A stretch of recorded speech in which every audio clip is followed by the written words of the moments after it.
Hello everyone, welcome to this week's edition of Telegraph Herald More Than the Score. I'm your host Steve Ortman. Alongside me this week, Jim Leitner. Jim, it's been a while. Been a while since I've been here in the old studio. Actually, I was here last week with Brendan, so. Well, right, you. Me, I haven't been here for a while. We had some Bellevue Marquette girls basketball players in a few weeks ago. I went and visited the Clark women's basketball team a couple weeks ago. And last week was just a well-deserved break. A Gronk-like break from Yes. More Than the Score. Yes, I lived it up last week, just like one of my favorite players of all time, Rob Gronkowski.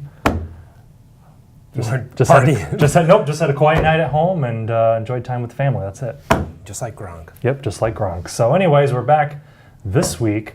And spring sports, high school-wise, just kind of getting the ball rolling a little bit. We're just starting to get things going, track, soccer, golf, tennis. But in the meantime, Fighting Saints are making some more history. Exactly. They beat Central Illinois on Sunday 6-4 to clinch a berth in the USHL Clark Cup playoffs. It's the 9th consecutive season that the Fighting Saints will be going to the playoffs. They've made it every single season since they've been back in the USHL. It's the longest active streak in the USHL at 9 years, and the second longest streak is Waterloo with only 4. So it tells you a little bit about the consistency that the Fighting Saints have been able to have over the last 9 years, and they're the number 6 seed right now in terms of the playoffs. It's kind of unlikely that they'll move up with 4 games remaining in the regular season, but it looks they're definitely in the playoffs, and right now they're preparing to see who they're going to have and then maybe pull off a first-round upset. Yeah, no, this season, what a tremendous streak. This season seems a little different, kind of an up-and-down battle along the way. Records kind of close to 500. What are they kind of battling through to kind of make it through this season? They're a team they've played a ton of one-goal games. And basically the last 2 years they've had a lot of one-goal games where they've been in almost every game. And that's kind of indicative of the USHL. You don't see a ton of blowouts one way or the other, but this year has been, there's been a lot of adversity with this team in terms of those games, a lot of one-goal games. But actually, that kind of helps prepare you for the playoffs and what you're going to see in the postseason, because when you get to the postseason, it's a tight checking style of game.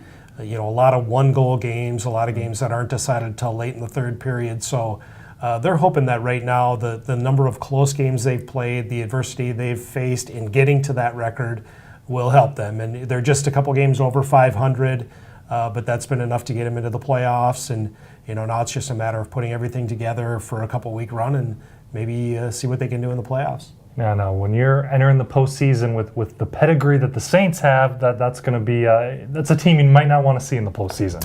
Exactly, and I think they've been playing some of their best hockey in the month of March. They had a little bit of a rough patch this weekend before beating Central Illinois, but before that they were hanging right with some of the best teams in the USHL. They may not have gotten the results on the scoreboard that they necessarily wanted, but they were playing teams like Tri-City, Muskegon, Chicago.